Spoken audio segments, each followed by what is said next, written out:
Hey, everybody. It is an amazing day in the Queen City. And today you have the pleasure of joining us for our very first Hey Girl, Let's Talk. What is that? Well, it's the ladies of Radio One Charlotte and Urban One Company. And we have lots of thoughts and feelings and all kinds of things about our lives. And we thought it'd be a good idea to sit around at the table, of course, proverbially video wise right now, virtually, I guess is the word I'm looking for, and talk about some things. So today I'm joined by my friends and I want them to introduce themselves. Olympia D, why don't we start with you? Hey, I am Olympia D, 105.3 R&B, and of course, it's great to be here with you guys, and of course, have some girl time. I love it. I'll go ahead and go next. I'm Madison James from Mix 107.9, and it's great to just be here with a group of women, and we can, talk about things that we deal with on a daily basis. And I'm next, I guess. I'm Holly Hayes. I'm on Mix 107.9 as well. After Madison every day. And I'm very excited to be part of this, just a nice organic conversation amongst the ladies or whoever. Oh. Ladies for now, but we welcome everybody. Yeah, we welcome all. So, hey girl, let's talk. Y'all ready for it? Yeah, let's go. Ready. Well, okay, so our first topic that we picked, of course, we've been living in a really complicated world. It's been kind of crazy for the last year plus now. We're in the middle of the pandemic. We were basically on lockdown for months. And then more recently, we've been allowed to, well, some of us have decided to come out and play. But we know that there's a variant, numbers are continuing to rise. So we've been literally in this tornado of a storm that none of us has ever seen before. How has this been for each of you? Holly, why don't you go first? Wow. I'm going to say it's been quite challenging. I think for everyone, but I had 3 in college when all of this went down. So They all came home with their entire existence. All of their furniture, all of their appliances, all of their animals, everyone came home and their world stopped. And it was complete chaos for the past year. It was up until a couple of weeks ago when they went back to school. So it was challenging having them all back here. And I felt badly for them as well, because my son was the first to graduate of my 3, and he didn't get to walk the stage. I know it's he didn't care. I was more upset because he worked really hard on that. He was double major at Wilmington. And then I was like, you have to walk that stage. And then his internship, he was supposed to go to Alaska for a medical internship, and it was canceled. And then they canceled it again. It was kind of like a lot of deflating moments. But on the other side of it, and I don't know if you moms out there will agree, it was kind of nice having them home. I don't want to tell them that. But it was kind of like a cozy, really long summer vacation having them here, and now they're gone. I'm kind of sad. Madison, how about you? How's it been for you? A lot of things in the pandemic for me, some positives I'm going to take from. I got married during the pandemic. Yay! Something, easy to do. Yes, we went to the courthouse and knocked it out. But with the pandemic, it caused me to evaluate relationships. It caused me to evaluate friendships. It caused me to also prioritize things that are important. Things before the pandemic we thought were important. We're on this wheel of not stopping, then understanding that, the pause was needed. Unfortunately it was a pandemic, but the pause was needed, because I don't know about you all, but being back in the building, it has like a refreshing sense to it, because you missed it. We took so many things for granted, the everyday monotonous schedule of life, to go, you know what? It's a privilege to be able to go into work. It's a privilege to have your health. So I will say, that kind of was very helpful. And also those of us with older parents, I have older parents, that side was a little bit stressful, not being able to go see them, for long periods of time, being that, I'm far away, but then you have the pandemic, you're waiting for the vaccine, and you're waiting for all of these things. Until then, you're just kind of sitting at your house. So I'm just glad to hopefully be on the other side of it. But I will say from the pandemic, I took away just being more grateful, to be honest. Yeah. More grateful. I think we can all say that. Oh, how was it for you? Man, boy, oh boy. Look, I realized that I needed to slow down, and it also gave me an opportunity to kind of bond with my daughter, my family. I would have to agree with Madison. Of course, when it comes down to being able to visit your family, we had to change the way that we did things. Normally, we would meet at my mom's house, sit on the porch, or even be in the house and just have a good time and do Sunday dinner. And then we had to move outside and our social distancing because I didn't want to get my parents sick. Yeah. There were so many things that happened. I did get a chance to drop some weight. So I started focusing in on my fitness and just spending more time with myself because, Madison, as you said, we're on this rat race and we're always here, there, and everywhere. We got this going on. We got that going on. The pandemic, when everything shut down, we had an opportunity to kind of look at ourselves and say, how do I keep myself busy? How can I keep myself healthy? What can I do to keep myself entertained? What have I not done for myself that I'm always doing for other people? So it gave me a chance to say, hey, it's time to take care of Olympia. And so that's what I did. And so I really, really focused in on me. And of course, the family is always taken care of, but I took a little bit more time for myself. Yeah, it's so funny. One thing that I learned, I experienced some of the same things you all did, Holly. I went through the whole graduation experience, kind of being bummed for my daughter who was graduating with her master's and trying to keep her spirits up. But also, mourning the opportunity myself to celebrate her was a little hard, but you find ways to celebrate, find different ways to celebrate. The other thing that I learned during the pandemic was that it's really, really important to build a place at home that you like to come home to, so that if, God forbid this ever happens again, or just in everyday life, that you're happy to come home and be home with who you're home with. It just really refocused and really kind of re-emphasized for me how important it is that no matter what you're doing out there, to build a home that you like to come back to. Now, Olympia, I want to come back to something that you were talking about. Girl, how in the world did you manage to lose weight in the middle of this pandemic? I know Madison has some help, but here's my thing. Because, all right, so I'm a busybody. I have to have something going on all the time. So for me, with my daughter, she was going virtual, and I was like, we need to take a break. We need to go outside. We need to do something. So we started this ritual. She actually learned how to drive during the pandemic because she was like, come on, let's go down to the parking lot. So the streets were free. The streets were free. There's nobody out there. So we can do whatever we want to. There was nobody at the store. So literally we would be in the parking lot of Hobby Lobby running. And so when she did so many laps or whatever the case may be, she earned the right to drive around. So like I said, she actually learned how to drive during the pandemic. And I'm happy to say she just recently got her driver's license. She officially got her driver's license last Saturday. And so I'm excited. And so, like I said, the pandemic brought about some good things for us. And, like I said, just give you an opportunity to kind of slow things down. So I enjoyed it. But yeah, I'm down like 8 pounds, Mel. Girl, well, I think I picked your 8 up. Madison, I know you're the fitness guru. How was everything for you? Was it more difficult for you? A little bit. You guys saw me go off screen because the puppy was chewing on my workout shoes. And I was like, oh, I love it. this girl's gonna have to wait.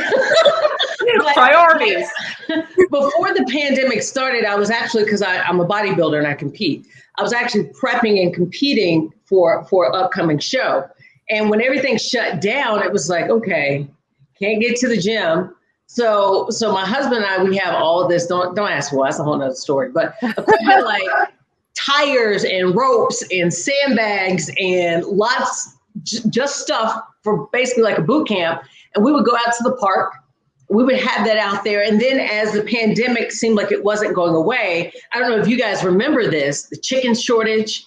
And I eat a lot of food. I eat every time. All I do is eat. It's like a second job. So I'm like, what are we going to do?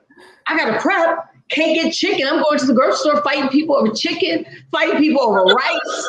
I was just like, what is going on? So I ended up having to put that on pause.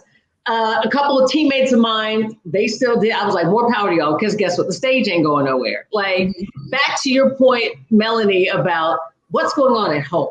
Yeah. What's going like we're trying to act like things are normal and they're not. What do we need to focus on at home? So my husband and I, we started working out together because typically we go in the gym. I go my way, he goes his way. Because like you said, Olympia, it's my time. Like working out for me really is my time. I don't really work out much with people because with our job, so everyone's taking pieces of us. So that's like my hour that no one can have a piece of me. So with the pandemic, I had to get creative. We had to get super, super creative.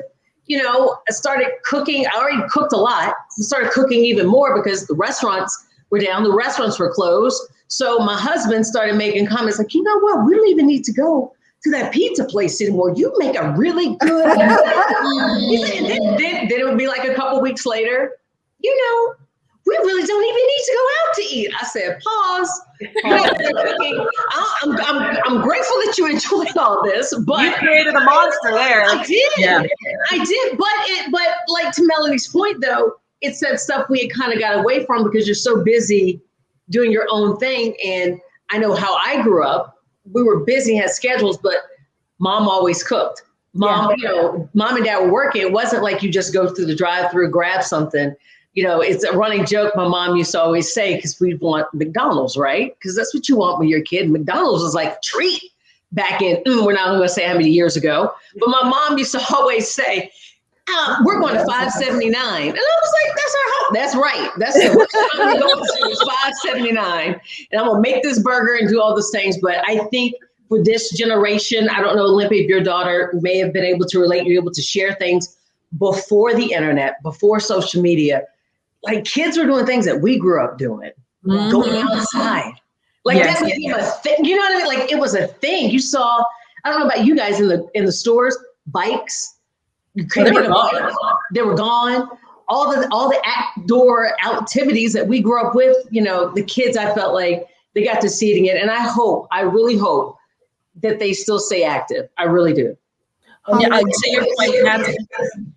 I'm sorry, Holly, everybody in your house, did you have to cook more or was everybody in the kitchen all at the same time? Look at her face. Ladies, listen to me. I've got 2 boys in college and then a daughter, and the boys, I don't know where they put it. And it's not that they want snacks, they want meals every hour. And yes, so in answer to your question, it was a lot of cooking, a lot of like big, like crock pot meals, like a crock pot of chili or a crock pot of soup or a crock pot of spaghetti or whatever, just because it was just nonstop. But I'm very grateful for it because my kids were raised, I'm a health coach on the side. So my kids were raised in a very diligent way to eat. So that they don't get fast food unless they pay for it themselves now. But when they were younger, they never had it in their lives unless they went to some kid's birthday party or something. So it makes me happier when they're eating something that I cook because I know what went into it. Yeah. But again, they're college age. So my middle child would come home with a bag of Bojangles and be like, try to hide it from me. And I'm like, oh, man, it's your money, bud. If that's what you want to eat, whatever. But yeah, so there was a lot. My grocery bill easily tripled with them being home. For sure. Holly, do you think they just wanted mom's cooking because they've been, away for so long and now everybody being back in the house, they're older and they can appreciate that more? They really do. They do. When they would come home, they were working during all of quarantine because I said, y'all, I'm paying rent at your college places, so you need to reimburse me. I mean, they had to all work and give me their rent money. And so they would come home from work and be so, I'm the meanest mom ever. I'm with you. I got dragged on social media for that very thing. I'm like, you got to pay something. Yeah, you got to help me out. I mean, I got money going out and you guys are eating everything. It's like, so they would come home and they'd be very appreciative. My middle child loves food. And I mean, I say that like he really loves food. So he would come home and be like, oh, salmon and broccoli. Yes. So I think he really did appreciate it. And now that they're gone, it's funny because they'll FaceTime me and be like, how do you make toast? How do you make eggs? They don't know how to do anything because mama took care of them for so long. So they're making their own meals. And now I think it's like the little light bulb, but they're like, wow, she did this every meal for us, you know? So there is definitely an appreciation level there. And my oldest is, sadly, he went to Tulane in New Orleans, so he just had to evacuate. But he's getting his master's in anatomy, and he is, FaceTiming me making like ramen noodles and stuff. And I'm like, oh boy. So yeah, he's back to the college menu. Man, well, I always love to cook, but there are a few other things that I was able to have time to focus on a little bit more because we were at home so much. Did you guys pick up any new hobbies or get to focus on anything that you have been neglecting for a long time? Well, for me, I started back, I love going thrifting. So I started working on multiple projects. So I picked up a lot of different things, and some things I was able to sell to some of my family and friends because they're like, ooh, I like that. Something just to keep me busy. So that was definitely something I kind of got back to and just kind of expound on as well. I make all of you don't roll your eyes at me, ladies. I make all of my own deodorant and household products because I'm You really need to get with you. Yeah, absolutely. I'm really weird about what I put in my body and on my body, and the skin is the largest organ. So I make my own deodorant, and so I didn't start like a side biz. I've been doing that for a while, but it just became more a need thing because we couldn't go out. I mean, you could always go to Amazon, of course. You could always order stuff online, but it just became now I'm like, oh, we have resources right here that you don't really realize you have. You kind of become very resourceful during something like this, where you make everything spread a little bit, thinner and things. Oh, I could use this for this, and oh, I could do this. Oh, I didn't need this, So.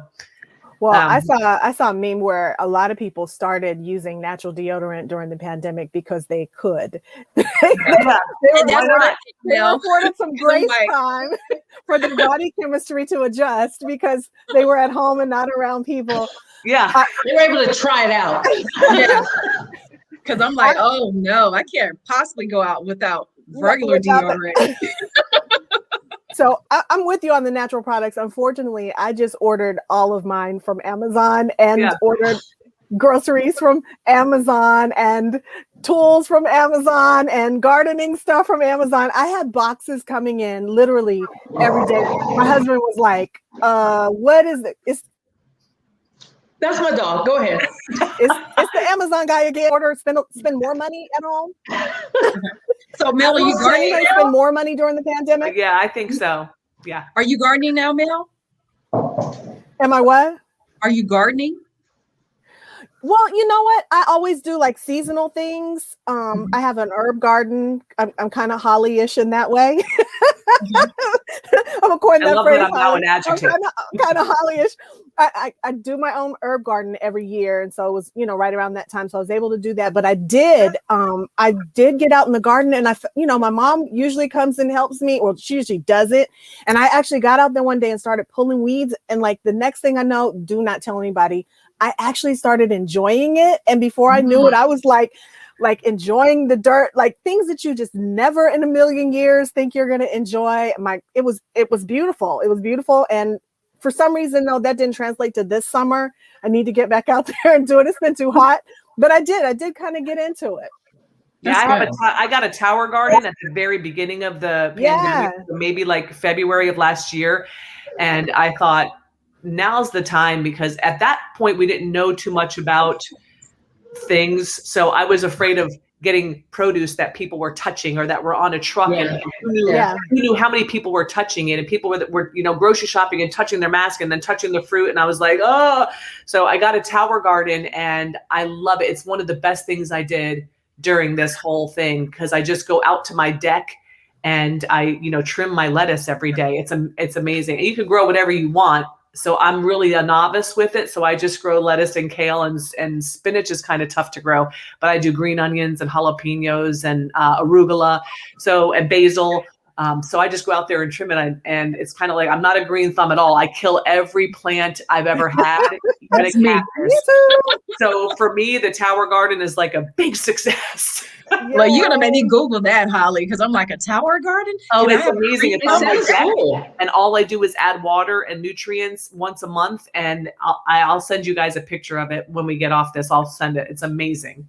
Fun fact, I actually did a voiceover commercial for Tower Gardens during the pandemic. I didn't know what it was. That's the only reason I know what it is. So pretty cool. So one other thing that happened during the pandemic was everything went virtual, Zoom, StreamYard. Did anybody like have to go to church via Zoom or have association meetings or family meetings on Zoom? How'd you guys feel about the virtual connection? Well, I'll go first and say it's kind of crazy because we're on this virtual platform currently right now at the moment. But in the beginning, it was like, oh, it's cool. And then it just went to like Zoom 2.0. Like everybody wanted to Zoom, you know what I mean? Like it was like Zoom birthdays. And after like the 10th one, I was like, okay, let me tune in and not show my face because it's like, oh, how we looking on camera, things like that. But I just feel like, also from this, we now have another way to connect with people that we never really thought of. So now there's no reason to miss meetings or do anything like that. Oh, you just log in, right? Like, you know what I mean? Like, so, I mean, I thought, at the beginning, it was cool. Then it went through that phase because I felt like everything was Zoom. Like everything was Zoom. And there's like, are people going to know how to interact with people once we get back? Everybody doesn't want to do a Zoom meeting. Everybody doesn't want to, they need that interaction. To now I'm like, I do like that it's here to stay. It's not going anywhere. It's here to stay. And it's a way to connect with people. And in different businesses, you can like have an extension with your business that we weren't able to do. And now we can do that and see family members, and you're not going to miss graduations, like to be able to see stuff like, you know what I mean? Like weddings or whatever it is, someone just, okay, there's a Zoom link. You can go here and check it out. So that's I found it hard to adapt to the mask thing. Like we have eye contact, but it was startling to me how much facial expressions, are really important. It's difficult. Like we could talk through a mask, but it just doesn't feel the same. Like sometimes, have you ever just gone like this to say, don't tell the health police, but have you ever gone like this because you feel like you want somebody to see what you're saying, if that makes any sense? It's the weirdest thing. Or you mouth the word hello and you're like, and your face, and you're like, oh, they can't see me. Hello. Or how much is this? How much? Yeah. I met a guy at the very it was probably summer of last year who was at Whole Foods, and he came up to me with tears in his eyes, and he passed me a note, and he said he was very sad because he was deaf and he never learned sign language properly, so he read lips. Wow. And he looked really lost, and I took my mask down and I said, are you okay? And he passed me a note and he said, I read lips and I can't handle the masks. Like he was I forget what the note said exactly, but he was very appreciative that I lowered the mask for a minute so he could talk to me. And I never thought about it until I got in the car, and I almost cried because I was like, oh my goodness, what's this doing to the deaf community? Like they rely so much on facial expressions, not even if they're not only just reading lips, but they rely on, they're very exaggerative with their movements and stuff. So they rely on that. And when you're covered like this, I mean, they can only see our eyes, So I never even thought about that with the masks, but And to your point, Holly, I had that exact same situation with my niece. My niece is deaf, and we were taking her back to her school in Spartanburg, and I realized, I'm like, okay, she reads lips. So I found myself pulling down the mask and talking to her because I never learned sign language. And that's one of the reasons why now I'm going to start the classes so that I can learn, because I realized we don't have a way to communicate with her because, we depend so much on the facial expressions and being able to mouth things, and it creates a barrier with her and the family when we can't do that. So definitely, I understand exactly what you're talking about with that. There was a lot of innovation. There was a lot of innovation. I heard that there were clear masks for that purpose. And there were a lot of things that happened that might not have ever happened, really, just to help us get through this unique situation. So I know we're going to wrap in a few minutes. One of the things that we haven't touched on real quick, relationships. How was it with your significant other in the house, or if you're in a long distance relationship? I know, Madison, you said you got married. Did the pandemic push that forward or backward? Actually, I was living my life. because we've been together 4 years. And for him, it was because he had changed careers. He's in law enforcement. So we know that situation and what that climate looked like. And for him, it just became like, why am I waiting? Why are we waiting? And for me, I've never wanted a wedding. People say that, and some people, oh, you don't? No, I mean it. I don't want. But when you know how much that costs, we can have a house. We can I just started going well, all these. We can invest. We can do these different things. But the pandemic sped that up because now you made an appointment, and it was just us. It was no one else. It was just us. So then you take out all the other filters of people who kind of come in and turn it into, not saying it's bad, but take it to another level, and you're all stressed out. And it's really about you two at the end of the day. And we'll probably do something down the line. But also I saw it too stress out my brother who just recently got married because they had to push it back. You have this wedding plan, and all the people who wanted ceremonies now had to rethink that. You know what I mean? What does that look like? What does the guest look like? I want my parents to walk me down the aisle. I want all of these, things became, I think, a lot more important. So I think for some relationships, for mine, it was amazing. It was beneficial. I do have some friends that it wasn't necessarily that, because you had to learn your partner, because you realize in life, you may not really know who you're with, right? If we're going out on dates, we're going to movies. And here's Kingston, everyone. The puppy. if you go out on dates, are you really talking? You watch a movie, are you really getting to know? You know what I mean? You're really getting to know that person. So some people had to do a deep dive and go, do I know you? Really? Well, my husband's worked from home for the last 7 years, so I don't want to hear anything from you people that are sick of your spouses.